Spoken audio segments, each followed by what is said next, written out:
Welcome back to my YouTube channel. ತುಂಬ ದಿನನೇ ಆಗೋಯಿತು ವೀಡಿಯೋಸ್ನ ಅಪ್ಲೋಡ್ ಮಾಡಿ. ಇದು ನಾನು ವರಮಹಾಲಕ್ಷ್ಮಿ ಹಬ್ಬಕ್ಕೆ ಮತ್ತು ಗೌರಿ ಹಬ್ಬಕ್ಕೆ ಅಂತ ಸೇರಿಸಿ ಸ್ವಲ್ಪ ಶಾಪಿಂಗ್ ಹೊರಟಿದೆ. ಆ ವಿಡಿಯೋಸ್ನ ಇವತ್ತು ಎಡಿಟ್ ಮಾಡಿ ಅಪ್ಲೋಡ್ ಮಾಡ್ತಾಯಿದ್ದೀನಿ. ಯಾಕೋ ಕಾರಣಾಂತರಗಳಿಂದ ಈ ನಡುವೆ ವೀಡಿಯೋಸ್ನ ಮಾಡೋಕ್ಕಾಗಲಿ ಅಥವಾ ಅಪ್ಲೋಡ್ ಮಾಡೋಕ್ಕಾಗಲಿ ಆಗ್ತಾನೇ ಇಲ್ಲ. ಏನಾದರೂ ಒಂದು ರೀಸನ್ ಸಿಗ್ತಾನೇ ಇರುತ್ತೆ. ವೀಡಿಯೋಸ್ನ ಮಾಡ್ಕೊಳ್ಳೋಕ್ಕಾದರೆ ಎಡಿಟ್ ಮಾಡೋಕ್ಕಾಗಲ್ಲ, ಎಡಿಟ್ ಮಾಡೋಕ್ಕಾದರೆ ಅಪ್ಲೋಡ್ ಮಾಡೋಕ್ಕಾಗ್ತಿಲ್ಲ, ಆ ಥರ ಆಗೋಗ್ಬಿಟ್ಟಿದೆ. ಸೊ ಫೈನಲಿ ಇವತ್ತೊಂದು ವೀಡಿಯೋನ ಅಪ್ಲೋಡ್ ಮಾಡೋಣ ಅಂತ ಅಂದ್ಕೊಂಡು ನಾನು ವೀಡಿಯೋಸ್ನ ಮಾಡಿರೋದನ್ನು ಎಡಿಟ್ ಮಾಡಿ ಅಪ್ಲೋಡ್ ಮಾಡ್ತಾಯಿದ್ದೀನಿ. ಇನ್ನು ವರಮಹಾಲಕ್ಷ್ಮಿಗೆ ಅಂತ ನಮಗೆ ಒಂದೆರಡು ಸೀರೆ ಬೇಕಾಗಿತ್ತು. ಹಾಗಾಗಿ ಮಂಡ್ಯದಲ್ಲಿರುವಂಥ ನೀಲ್ಕಮಲ್ ಶಾಪ್ಗೆ ಬಂದಿದೆ. ಸೀರೆಗಳಿಗಂತೂ ತುಂಬಾ ಜನ ಬಂದಿದ್ದರು. ಏನು ವರಮಹಾಲಕ್ಷ್ಮಿ ಹಬ್ಬ ಗೌರಿ ಹಬ್ಬ ಹತ್ತತ್ರ ಇದ್ದಿದ್ದರಿಂದ ಯಾವ ಅಂಗಡಿಲೂ ಕಾಲು ಇಡೋಕ್ಕಾಗದಿರೋಷ್ಟು ಜನಗಳಿದ್ರು. ಸೊ ನನಗೆ ನೀಲ್ಕಮಲಲ್ಲಿ ಒಂದು ಸೀರೆನ ಪರ್ಚೇಸ್ ಮಾಡಿಕೊಂಡು ಪಕ್ಕದಲ್ಲೇ ಇರುವಂಥ ಕರ್ನಾಟಕ ಸಿಲ್ಕ್ಸ್ಗೆ ಬಂದ್ವಿ. ನೀಲ್ಕಮಲಲ್ಲಿ ನಾವು ಎಕ್ಸ್ಪೆಕ್ಟ್ ಮಾಡಿದಂಥ ರೇಷ್ಮೆ ಸೀರೆ ನಮಗೆ ಸಿಗಲಿಲ್ಲ. ಸೊ ಹಾಗಾಗಿ ಸಿಂಪಲ್ ಆಗಿರೋದೊಂದು ಸೀರೆನ ತೊಗೊಂಡು ಪಕ್ಕದಲ್ಲಿ ಇರುವಂಥ ಕರ್ನಾಟಕ ಸಿಲ್ಕ್ಸ್ಗೆ ಬಂದ್ವಿ. ಇಲ್ಲಿ ಒಂದಕ್ಕಿಂತ ಒಂದು ಕಲೆಕ್ಷನ್ ತುಂಬಾ ಚೆನ್ನಾಗಿತ್ತು. ಇವರಲ್ಲಿ ಏನಂತ ಅಂದರೆ ಯಾವ ಸ್ಟಾಕು ಹೊಸ್ದಾಗಿ ಬರುತ್ತೆ ಅದನ್ನು ಡಿಸ್ಪ್ಲೇಗೆ ಹಾಕಿರ್ತಾರಂತೆ. ಒಂಥರ ನೋಡೋಕ್ಕೆ ಚೆನ್ನಾಗಿತ್ತು, ಖುಷಿ ಅನ್ನಿಸ್ತಾ ಇತ್ತು. ನನಗೇನಂತ ಅಂದರೆ ಎಲ್ಲ ಸೀರೆಗಳನ್ನೂ ತೆಗೆಸಿ ಓಪನ್ ಮಾಡೋದಕ್ಕೆ ನನಗೆ ಅಷ್ಟು ಇಷ್ಟ ಆಗೋಲ್ಲ. ಯಾಕೆಂದರೆ ಅವರು ಮತ್ತೆ ರಿಟರ್ನ್ ಫೋಲ್ಡ್ ಮಾಡಬೇಕಾದ್ರೆ ನಮಗೊಂಥರ ಬೇಜಾರು ಅನ್ನಿಸ್ತಾ ಇರುತ್ತೆ. ಸೊ ಹಾಗಾಗಿ ಯಾವಾಗಲೂ ಅಷ್ಟೇ ನನಗೆ ಯಾವುದು ಇಷ್ಟ ಆಗುತ್ತೆ ಅದನ್ನು ಮಾತ್ರ ಓಪನ್ ಮಾಡಿಸಿ ನೋಡೋಕ್ಕೆ ಇಷ್ಟಪಡ್ತೀನಿ. ಎಲ್ಲೇ ಹೋದರೂ ಅಷ್ಟೇ ಇದೊಂದು ಏನೋ ಗೊತ್ತಿಲ್ಲ, ಅದು ನನ್ನ ಮೈಂಡಲ್ಲಿ ಕುತ್ಕೊಂಡ್ಬಿಟ್ಟಿದೆ. ನಾವು ಹೋದ್ಮೇಲೆ ಮತ್ತೆ ರಿಟರ್ನ್ ಅವ್ರಿಗೆ ಒಂದು ಸ್ವಲ್ಪ ತೊಂದರೆ ಆಗಬಾರ್ದು ಅನ್ನೋದು. ಯಾವುದು ಇಷ್ಟ ಆಗುತ್ತೆ ಅದನ್ನು ಓಪನ್ ಮಾಡಿಸಿ ನೋಡಿದ್ರೆ ಅವ್ರಿಗೂ ಖುಷಿ ಆಗುತ್ತೆ. ಈ ಹೆಣ್ಮಕ್ಳುಗಳು ಕೆಲವರೆಲ್ಲ ಏನು ಮಾಡ್ತಾರೆ ಅಂದರೆ ಎಲ್ಲನೂ ತೆಗೆಸಿ ಓಪನ್ ಮಾಡಿ ನೋಡಿ ಆಮೇಲೆ ಪರ್ಚೇಸ್ ಮಾಡ್ತಾರೆ. ಬಟ್ ನಮಗೆ ಯಾವ ಕಲರ್ ಇಷ್ಟ ಆಗುತ್ತೆ ಅಥವಾ ಯಾವ ಡಿಸೈನ್ ಇಷ್ಟ ಆಗುತ್ತೆ ಅನ್ನೋದನ್ನು ನೋಡಿಕೊಂಡು ಆಮೇಲೆ ಸೀರೆನ ಓಪನ್ ಮಾಡಿಸಿದ್ರೆ ಅವ್ರಿಗೂ ಅಂಗಡಿಯವ್ರಿಗೂ ಸ್ವಲ್ಪ ಖುಷಿ ಆಗುತ್ತೆ ಅನ್ನೋದು ನನ್ನ ಅಭ್ಯಾಸ. ಸೊ ಹಾಗಾಗಿ ನಾನು ಫಸ್ಟೇ ಒಂದು ಸಲ ಎಲ್ಲ ನೋಡ್ಕೊಂಬರ್ತಾಯಿದ್ದೀನಿ ಒಂದು ರೌಂಡು ಯಾವುದು ಚೆನ್ನಾಗಿದೆ ಅನ್ನೋದನ್ನು. ಯಾವುದು ಚೆನ್ನಾಗಿದೆ ಅದರಲ್ಲಿ ಒಂದು 7ರಿಂದ 8 ಪೀಸ್ ಎತ್ಕೊಂಡು ಅದರಲ್ಲಿ ಬೇಕಾದ್ರೆ ಓಪನ್ ಮಾಡಿಸಿ ನೋಡಿ ಆಮೇಲೆ ತೊಗೋಬೋದು ಅನ್ನೋದು. ಸುಮ್ಮನೆ ಅನ್ನೆಸೆಸರಿ ಓಪನ್ ಮಾಡಿಸಿದ್ರೆ ಆಮೇಲೆ ನಾವು ತೊಗೊಂಡಿಲ್ಲ ಅಂದರೆ ಹೋದ್ಮೇಲೆ ಅಂಗಡಿಯವ್ರು ಬೈಕೊಂತ ಇರ್ತಾರೆ. ಮುಂದೆಗಡೆ ಏನೂ ಅವ್ರು ರಿಯಾಕ್ಟ್ ಮಾಡಿಲ್ಲ ಅಂದ್ರೂ ಸುಮ್ಮನೆ ಸ್ಟೋನ್ ತೆಗ್ಸಿದಾರಲ್ಲಪ್ಪ ಅಂತ ಬೈಕೊಂತಾರೆ. ಹಾಗಾಗಿ ನನಗೆ ಇದು ಅಭ್ಯಾಸ ಮಾಡ್ಕೊಂಬಿಟ್ಟಿದ್ದೀನಿ. ನನಗೆ ಇಷ್ಟ ಆಗಿರುವಂಥ ಕಲರ್ಸ್ನಾಗಿರ್ಬೋದು ಅಥವಾ ಡಿಸೈನ್ಸ್ ಆಗಿರ್ಬೋದು ಒಂದೊಂದು ಪೀಸ್ನ ಎತ್ತಿಟ್ಕೊತೀನಿ. ಅದರಲ್ಲಿ ಕಲರ್ಸ್ನ ಓಪನ್ ಮಾಡಿಸ್ಕೊತೀನಿ. ಅಥವಾ ಇನ್ನು ಬೇರೆ ಏನಾದರೂ ಇಷ್ಟ ಆಗ್ತಿದೆ ಅಂತ ಅಂದರೆ ಅದರಲ್ಲೇ ಬೇರೆ ವೆರೈಟೀಸ್ನ ಕೇಳೋಕ್ಕೆ ಇಷ್ಟಪಡ್ತೀನಿ. ಸೊ ಫೈನಲಿ ಒಂದಷ್ಟು ಸೀರೆಗಳನ್ನೆಲ್ಲ ನೋಡಿದ್ಮೇಲೆ ಇಲ್ಲಿ ಸ್ವಲ್ಪ ಅಂಗಡಿ ಫ್ರೀ ಆಗಿತ್ತು. ಯಾಕೋ ಗೊತ್ತಿಲ್ಲ, ಅಷ್ಟು ಜನ ಇಲ್ಲಿ ಇರಲಿಲ್ಲ. ಮೇ ಬಿ ನಾನು ಹೋಗೋಕ್ಕೆ ಮೊದಲಾಗಿದ್ರು ಏನೋ ಗೊತ್ತಿಲ್ಲ. ಸ್ವಲ್ಪ ಫ್ರೀ ಅನ್ನಿಸ್ತಾಯಿತ್ತು. ಹಾಗಾಗಿ ಸ್ವಲ್ಪ ನಿಧಾನದಲ್ಲೇ ನೋಡಿದೆ, ಕಲೆಕ್ಷನ್ ಎಲ್ಲ ನಿಧಾನದಲ್ಲೇ ನೋಡಿಕೊಂಡು ತೊಗೊಳ್ಳೋಣ ಅಂದ್ಬಿಟ್ಟು ಒಂದಷ್ಟು ಸೀರೆನ ಸೆಲೆಕ್ಟ್ ಮಾಡ್ಕೊಂಡ್ವಿ. ಅದರಲ್ಲಿ ಓಪನ್ ಮಾಡಿಸಿ ನಮಗೇನಾದರೂ ಇಷ್ಟ ಆದರೆ ತೊಗೊಳ್ಳೋಣ, ಇಲ್ಲಾಂದರೆ ಬೇಡ ಮೈಸೂರಿಗೆಲ್ಲಾದರೂ ಹೋಗೋಣ ಅಂತ ಅಂದ್ಕೊಂಡ್ವಿ. ಸೊ ಫೈನಲಿ ಒಂದು 5 ಸೀರೆನ ಎತ್ತಿಟ್ಕೊಂಡಿದ್ದೆ. 5 ಸೀರೆಯಲ್ಲಿ ಓಪನ್ ಮಾಡಿಸಿ ನೋಡ್ತಾಯಿದ್ದೀನಿ ಯಾವುದು ಇಷ್ಟ ಆಗುತ್ತೆ ಅಂತ. ನಾನು ದೇವ್ರಿಗೆ ಮಾತ್ರ ತೊಗೊಳ್ಳೋಣ ಸೀರೆನ ಅಂತ ಬಂದಿದ್ವಿ. ಬಟ್ ನನಗೆ ಗೊತ್ತಿಲ್ಲ, ನನ್ನ ಸಿಸ್ಟರ್ ನನಗೂ ಒಂದು ಸೀರೆ ಸೆಲೆಕ್ಟ್ ಮಾಡಿರ್ತಾರೆ ಅಂತ. ಇನ್ನು ನಮ್ಮ ಸ್ಯಾರಿನ ಸೆಲೆಕ್ಟ್ ಮಾಡಿ ಇಟ್ಟಾದಮೇಲೆ ಪಕ್ಕದಲ್ಲೇ ಸ್ವಲ್ಪ ಮೈಸೂರು ಸಿಲ್ಕ್ ಸೀರೆ ಸಹ ನೋಡ್ತಾಯಿದ್ರು. ಹಾಗೆಯೇ ನಾವು ಸ್ವಲ್ಪ ಕಲರ್ ಕಾಂಬಿನೇಷನ್ ಎಲ್ಲ ಹೇಗಿದೆ ಮತ್ತು ಕಲೆಕ್ಷನ್ಸ್ ಹೇಗಿದೆ ಅಂತ ಅಂದ್ಕೊಂಡು ನೋಡಿದ್ವಿ. ಬಟ್ ಈ ಕಲರ್ ಅಂತೂ ತುಂಬಾ ಚೆನ್ನಾಗಿತ್ತು. ನಾವು ಆಲ್ರೆಡಿ ಸೀರೆನ ಸೆಲೆಕ್ಟ್ ಮಾಡಿ ಇಟ್ಕೊಂಡಿದ್ದರಿಂದ ನಾವು ಬೇರೆ ಸೀರೆಸ್ನ ಜಾಸ್ತಿ ನೋಡೋಕ್ಕೆ ಹೋಗಲಿಲ್ಲ. ಇನ್ನು ಬಿಲ್ ಹಾಕ್ಸ್ಕೊಂಡು ಟೈಮ್ ಆಗೋಗುತ್ತೆ ಹೊರಡೋಣ ಅಂದ್ಕೊಂಡು ಬಿಲ್ ಹಾಕ್ಸ್ಕೊತಾ ಇದ್ವಿ. ಇವರು ನಾವು ಕೇಳೋಕ್ಕೆ ಮೊದಲಿಗೆ ಡಿಸ್ಕೌಂಟ್ನ ಮಾಡಿಕೊಟ್ರು. ಒಂದು ಒಳ್ಳೆ ಪ್ರೈಸಲ್ಲಿ ನಮಗೆ ಈ ಸೀರೆ ಸಿಕ್ತು. ಇದ್ರ ಜೊತೆ ಇನ್ನೊಂದು ಸೀರೆ ಸಹ ತೊಗೊಂಡ್ವಿ. 2 ಸೀರೆನೂ ಸಹ ತೊಗೊಂಡು ಬಿಲ್ನ ಹಾಕ್ಸ್ಕೊಂಡು ನಾವೀಗ ಅಲ್ಲಿಂದ ಹೊರಟ್ವಿ. ಇನ್ನು ಸ್ವಲ್ಪ ಹೊರಗಡೆ ಕೆಲಸಗಳೆಲ್ಲ ಇದೆಯಲ್ಲ, ಇನ್ನು ಬೇಗ ಹೊರಡಬೇಕಾಗಿತ್ತು. ಹಾಗಾಗಿ ಆಲ್ರೆಡಿ ನಾವು ಸೀರೆನ ಸೆಲೆಕ್ಟ್ ಮಾಡಿ ಇಟ್ಕೊಂಡಿದ್ವಲ್ಲ, ಹಾಗಾಗಿ ಟೈಮ್ ನಮ್ಗೆ ತುಂಬ ಜಾಸ್ತಿ ತೊಗೊಂಡಿಲ್ಲ. ಬೇಗನೆ ಸೀರೆನ ಸೆಲೆಕ್ಟ್ ಮಾಡ್ಕೊಂಡ್ವಿ. ಇನ್ನು ಸೀರೆಲ್ಲ ಸೆಲೆಕ್ಟ್ ಮಾಡಿಕೊಂಡು ಬಿಲ್ಲೆಲ್ಲ ಮುಗಿಸ್ಕೊಂಡು ಬೇಗ ಹೊರಡಬೇಕಾಗಿತ್ತು. ಸ್ವಲ್ಪ ಟೈಮ್ ಬೇರೆ ಆಗೋಗಿದೆಯಲ್ವಾ, ಬೇಗ ಹೊರಡೋಣ ಅಂತೇಳಿ ಹೊರಟ್ವಿ ಅಲ್ಲಿಂದ. ನಾವು ಬಂದಿದ್ದು ಕರ್ನಾಟಕ ಸಿಲ್ಕ್ಸ್ ಅಂತ ಆಲ್ರೆಡಿ ನಾನು ಹೇಳಿದ್ದೀನಿ. ಇದಿರೋದು ಮಂಡ್ಯದಲ್ಲಿ. ಬಟ್ ಪ್ರೈಸಸ್ ಅಂತೂ ತುಂಬಾ ಚೆನ್ನಾಗಿ ಹಾಕ್ಕೊಟ್ರು. ಕೇಳೋದಕ್ಕಿಂತ ಸ್ವಲ್ಪ ಕಮ್ಮಿನೇ ಹಾಕ್ಕೊಟ್ರು ಅಂತಲೇ ಹೇಳ್ಬೋದು. ಇನ್ನು ನೆನೆ ತುಂಬ ಟಯರ್ಡ್ ಆಗಿರೋದ್ರಿಂದ ಲಾಗ್ನ ಕಂಟಿನ್ಯೂ ಮಾಡೋಕ್ಕಾಗಲಿಲ್ಲ. ಇದು ನೆಕ್ಸ್ಟ್ ಡೇ ವ್ಲಾಗ್ ಆಗಿರುತ್ತೆ. ಮಕ್ಕಳುಗಳಿಗೆಲ್ಲ ರಜೆ ಆಗಿರೋದ್ರಿಂದ ಸ್ವಲ್ಪ ತೋಟದ ಹತ್ರ ಹೋಗೋಣ ಅಂತ ಎಲ್ಲರೂ ಬಂದ್ವಿ. ಇವತ್ತು ಕಾಯೆಲ್ಲ ಕೀಳಿಸಿದ್ರು. ಸೊ ಮಕ್ಳುಗಳಿಗೂ ರಜೆ ಇದೆಯಲ್ವಾ, ಇನ್ನು ಕಾಯಿನೆಲ್ಲ ಎತ್ತಾಕ್ಸ್ಕೊಂಬಿಡೋಣ ಅಂತ ಅಂದ್ಕೊಂಡು ಅಪ್ಪಾಜಿ, ಮಮ್ಮಿ ಮತ್ತು ತಂಗಿ ಮಕ್ಕಳು ಎಲ್ಲರೂ ತೋಟದ ಹತ್ರ ಬಂದ್ವಿ.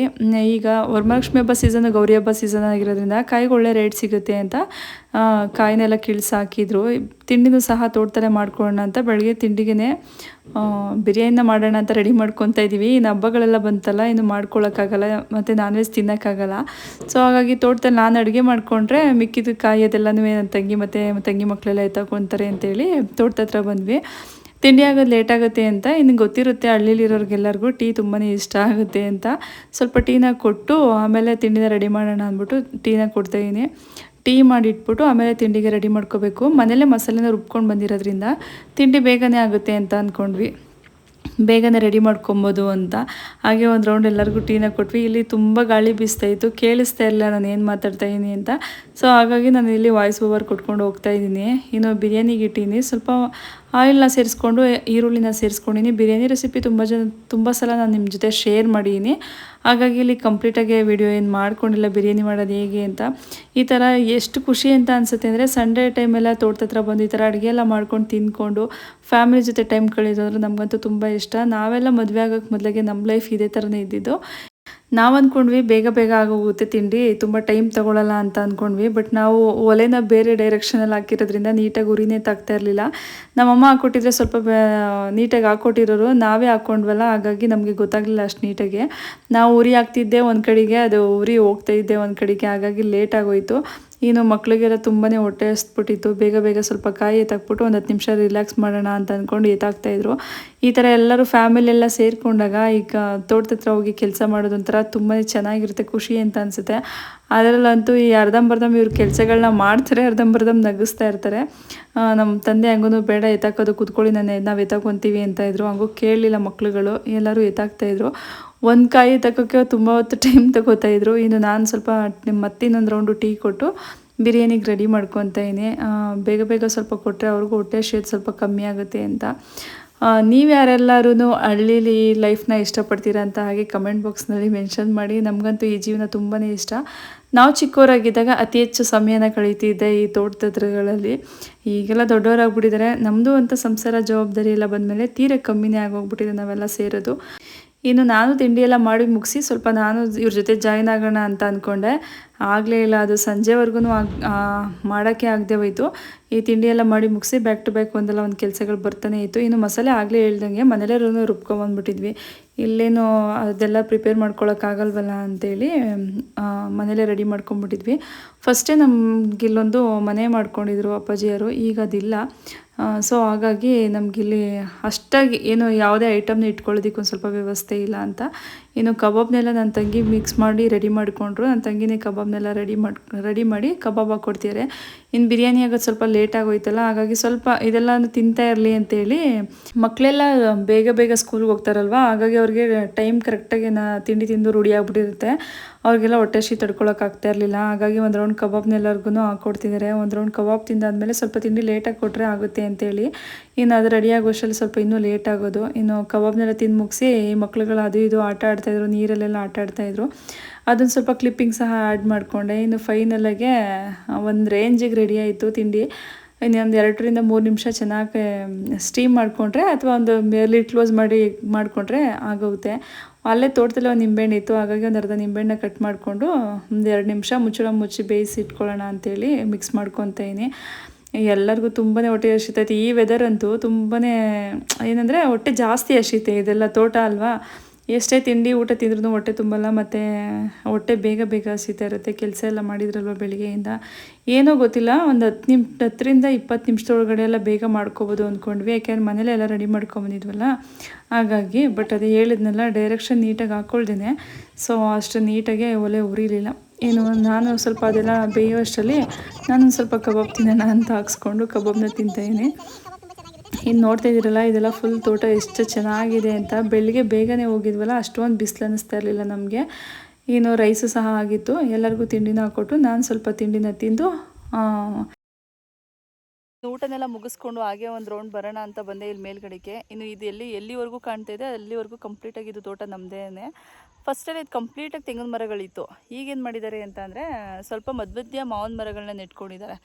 ಆದರೆ ಮಾವಿನ ತೋಟ ಸಪ್ರೇಟ್ ಬೇರೆ ಕಡೆ ಇದೆ. ಬಟ್ ತೆಂಗಿನ ಮರದ ಒಳಗಡೆ ಸ್ವಲ್ಪ ಮಾವಿನ ಗಿಡಗಳನ್ನ ಹಾಕ್ತಿದ್ದಾರೆ ಈಗ. ಹಾಗಾಗಿ ಅದು ಸ್ವಲ್ಪ ಬಂದೈತೆ ಅಷ್ಟೇ. ಈ ಕಡೆ ಎಲ್ಲ ಸ್ವಲ್ಪ ಆನೆಕಟ್ಟ ಜಾಸ್ತಿ, ಹಾಗಾಗಿ ಅಷ್ಟು ಮಾವಿನ ಮರಗಳನ್ನ ಅದು ಉಳಿಸ್ತೀವಿ. ಸ್ವಲ್ಪ ಕಾಯೆಲ್ಲ ಎತ್ತಕದಿದೆ, ಹೋಗಬೇಕು ಅಂತ ಅಂದಿದ್ದಾರೆ. ಆಲ್ರೆಡಿ ಊಟ ಎಲ್ಲ ಮಾಡಿದ್ವಲ್ಲ, ಸ್ವಲ್ಪ ಹೊತ್ತು ರೆಸ್ಟ್ ಮಾಡಿ ಆಮೇಲೆ ಕಾಯಿ ಎತ್ತಕೋಣ ಅಂತ ಅಂದ್ಕೊಂಡ್ವಿ. ಯಾವಾಗಲೂ ಅಪ್ಪ ಅಮ್ಮ ಇಬ್ಬರೇ ಎತ್ತಾಕ್ತಿರ್ತಾರೆ, ನಮ್ಮಮ್ಮ ನಮ್ಮ ಅಪ್ಪಾಜಿ ಇಬ್ಬರೇ ಎತ್ತಕೋದು ಕಾಯೆಲ್ಲನೂ. ಯಾರಾದರೂ ಒಬ್ರು ನಾಳೆ ಕರ್ಕೊತಾರೆ.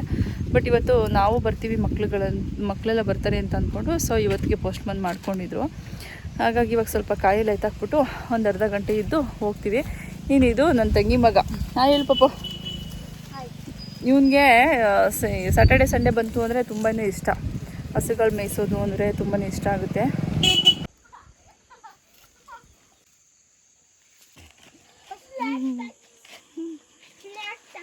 ಈ ತೋಟದಾಗ ಬಂದರೆ ಬೆನಿಫಿಟ್ ಏನಂತ ಅಂದರೆ, ಒಂದು ನಿಮಿಷ, ಬೆನಿಫಿಟ್ ಏನಂದರೆ ಈ ಥರ ಒಂದು ನಿಮಿಷ ಈ ಥರ ತೋಟಕ್ಕೆಲ್ಲ ಬಂದರೆ ಬೆನಿಫಿಟ್ ಏನಂದರೆ ಬೇಲ್ದಣ್ಣು ಮತ್ತು ಈ ಥರ ಏನಪ್ಪ ಅದು ಹುಣಸೆದು ಹಣ್ಣಲ್ಲ ಇದು ಕಾಯಿ, ಇದೆಲ್ಲ ಫಸ್ಟು ನಾವು ಸ್ಕೂಲ್ಗೆ ಹೋಗ್ಬೇಕಾದ್ರೆ ತಿಂತಿದ್ವಿ. ತುಂಬ ಚೆನ್ನಾಗಿರೋದು. ಅವಾಗೆಲ್ಲ ನಮ್ಗೆ ಸ್ನ್ಯಾಕ್ಸೇ ಇದು. ಈ ಥರ ಎಲ್ಲ ತಿನ್ನೋದೇ ನಮ್ಗೆ ಇಷ್ಟ ಆಗೋದು. ಸೊ ಸ್ವಲ್ಪ ಸಿಕ್ಕೈತೆ ಇಷ್ಟು, ಬಟ್ ತುಂಬ ಜಾಸ್ತಿ ಐತೆ. ಕಿತ್ಕೊಂಡಿಲ್ಲ ಸಾಕಿಷ್ಟೇ ಅಂತ ಸಿಕ್ಕಾಬಟ್ಟೆ ಬಿಸ್ತುಡಿದು. ಒಂದಷ್ಟು ಚೀಪೆ ಹಣ್ಣು ಬಿಟ್ಟೈತೆ, ಒಂದೆರಡು ಕಿತ್ಕೊಂಡು ಹೋಗೋಣ ಅಂತ ನೋಡ್ತಾ ಇದ್ದೀನಿ. ಹಾಗೆ ಒಂದು ನಿಮಿಷ ತೋರಿಸ್ತೀನಿ. ಇದಕ್ಕಿಂತ ದಪ್ಪ ಆಗುತ್ತೆ ಚೀಪೆ ಕೈಲಿ, ಬಟ್ ತುಂಬ ಚೆನ್ನಾಗಿರುತ್ತೆ. ಸ್ವೀಟ್ ಐತೆ ಇದು ಚೀಪೆನು. ಒಂದಷ್ಟು ಬಿಟ್ಟೈತೆ, ಒಂದೆರಡು ಕಿತ್ಕೊಳ್ಳೋಣ ಹೇಗಿದೆ ಅಂತ.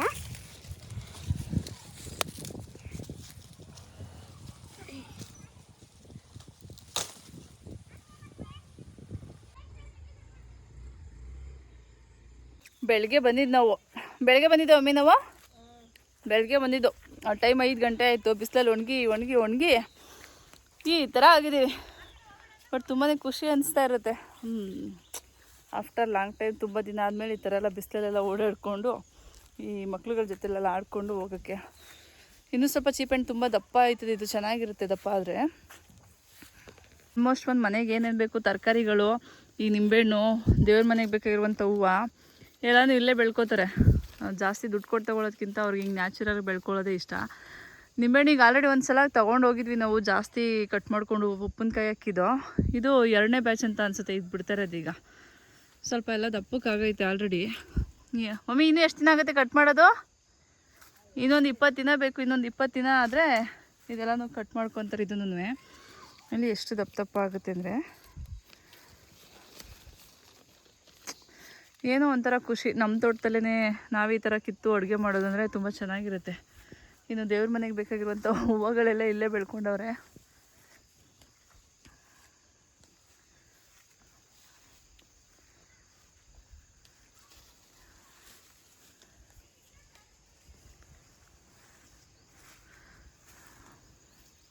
ಈ ಹಬ್ಬದ ಸೀಸನಲ್ಲೆಲ್ಲ ರೈಟೆಲ್ಲ ಹೆಂಗಿರುತ್ತೆ ಅಂದರೆ ಸಿಕ್ಕಾಬಟ್ಟೆ ರೈಟ್ ಇರುತ್ತೆ. ಇನ್ನು ದೇವ್ರ ಮನೆಗೆ ಬೇಕಾಗಿರುವಂಥ ಹೂವೆಲ್ಲನೂ ಇಲ್ಲೇ ಹಾಕ್ಕೊಂಡಿದ್ದಾರೆ. ಇನ್ನು ಸ್ವಲ್ಪ ಕರಿಬೇವಿನ ಸೊಪ್ಪು ಮತ್ತು ಏನಪ್ಪ ಅದು ನುಗ್ಗೆ ಸೊಪ್ಪು ಎಲ್ಲನೂ ಹಾಕ್ಕೊಂಡೈತೆ. ಹಾಗೆ ತೋರಿಸ್ತೀನಿ. ಇದು ನುಗ್ಗೆ ಮರ ಫಸ್ಟು ಜಾಸ್ತಿ ಇತ್ತು. ಈಗೆಲ್ಲ ನಮ್ಮ ಅಮ್ಮಂಗೂ ಟೈಮ್ ಸಾಕೈತಿಲ್ಲ. ಸೊ ಹಾಗಾಗಿ ಅಷ್ಟು ಟೈಮ್ ಕೊಡೋಕ್ಕಾಗ್ತಾಯಿಲ್ಲ. ಇನ್ನು ಈ ಬಾವಿ ಒಂದು ನಿಮಿಷ.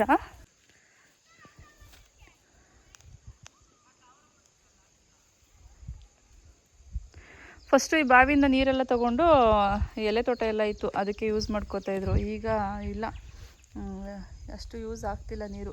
ಹಾಗಾಗಿ ಸ್ವಲ್ಪ ನೀರು ಹಾಳಾಗ್ಬಿಟ್ಟೈತೆ. ಏನೋ ಅಪ್ಪಾಜಿದೆಲ್ಲ ಆಲ್ಟ್ರೇಷನ್ ಮಾಡಿಸ್ತೀನಿ ಅಂತ ಹೇಳೋರೆ. ಯಾವಾಗ ಮಾಡಿಸ್ತಾರೆ ಅಂತ ಗೊತ್ತಿಲ್ಲ. ಫೈನಲಿ ಬೆಳಗ್ಗೆ ಬಂದಿದ್ದು ತೋಟಕ್ಕೆ. ಸಂಜೆ ಒಂದು 4:30 ಆಯ್ತೈತೆ. 4:30 ಆದರೂ ಇಷ್ಟು ಬಿಸಿಲೈತೆ. ಬಟ್ ಚೆನ್ನಾಗಿರುತ್ತೆ, ವೆದರೆಲ್ಲ ಚೆನ್ನಾಗಿದೆಯಲ್ಲ. ಸೊ ಅಷ್ಟು ಬಿಸಿಲು ನಮಗೇನಂತ ಅನಿಸಲ್ಲ. ಇನ್ನೂ ಹಲಸಿನ ಮರದಲ್ಲೆಲ್ಲ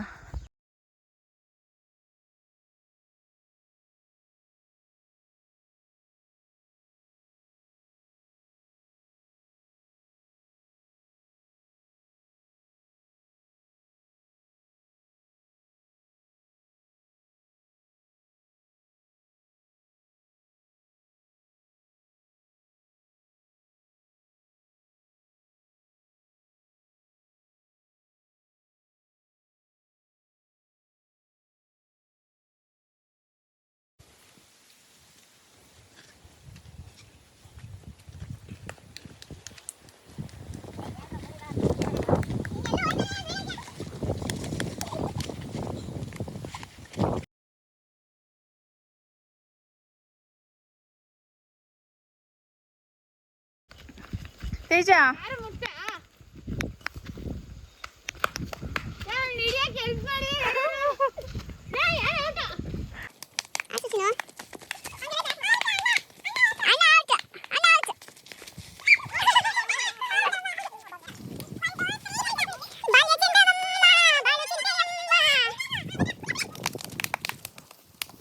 ವ್ಲಾಗ್ನ ಎಂಡ್ ಮಾಡ್ತೀನಿ. ವಿಡಿಯೋ ಇಷ್ಟ ಆದರೆ like comment share and subscribe to Rashmi colour vlogs.